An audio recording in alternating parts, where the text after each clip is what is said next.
I got my first dirt bike when I was 4 years old. And it was something that I was pretty naturally gifted at right away. Check out rider number 98. Landon Powell is only 4 years old.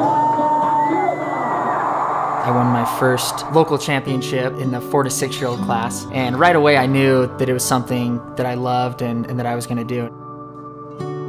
So when I was 16 years old, we decided to take a trip down to California to do a training class with Sebastian Tortelli.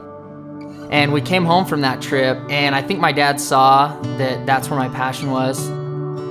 And he basically gave me the option of taking this serious and really going all in on this dream of racing, because he knew that if I wanted to do it, that's what I had to do. I had to get away from the Utah winters that were holding me back. So I ended up moving down to California to chase a dream of being a professional motocross racer. The plan was to go do the amateur national races, get some experience there, and then transition into the pros. Well, I had a pretty awesome opportunity with Rockwell Watches. They had a supercross team already, and we kind of thrown around the idea, you know, Rich from Rockwell was like, hey, whenever you're ready, we've got a spot for you under the semi to come race supercross. So I got my pro license in 2 races, which was incredible, and a few months later, I was headed to Salt Lake City for my first supercross.